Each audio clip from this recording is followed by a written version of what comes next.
What if the key to unlocking a nation's economic prosperity is not in the tightening of its borders, but in the freedom of its markets? In the world of politics and economics, there's a constant tug-of-war between two opposing ideologies, economic freedom and protectionism.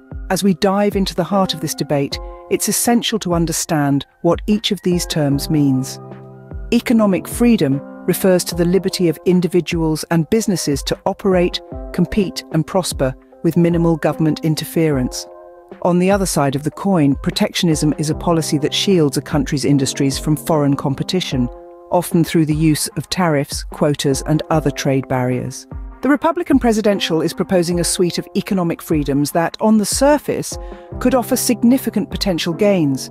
These include tax cuts, deregulation, and an emphasis on free trade.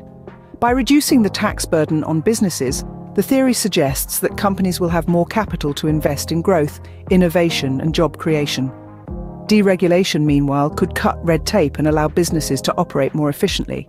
However, it's important to note that these potential benefits are not guaranteed. For instance, while tax cuts could stimulate economic growth, they could also lead to higher budget deficits if not balanced with spending cuts.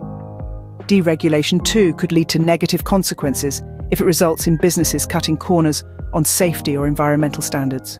What's more, the proposed economic freedoms come hand in hand with a strong stance on protectionism, particularly with regard to China and immigration. This approach could have serious drawbacks.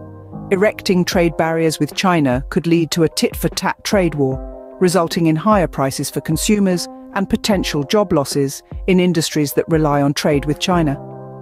Similarly, restricting immigration could have negative consequences.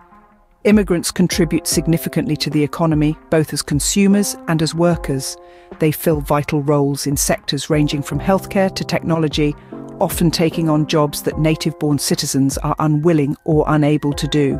In conclusion, while the proposed economic freedoms offer potential gains, they come with significant risks. The potential benefits of tax cuts and deregulation must be weighed against the potential drawbacks of higher deficits and reduced safety standards. Similarly, the costs of protectionism, in terms of higher consumer prices, potential job losses, and reduced economic contributions from immigrants, must not be overlooked. The debate between economic freedom and protectionism is a complex one, with no simple answers. But one thing is clear: a balanced approach that considers both the potential gains and the potential losses is key to ensuring the long-term prosperity of the nation.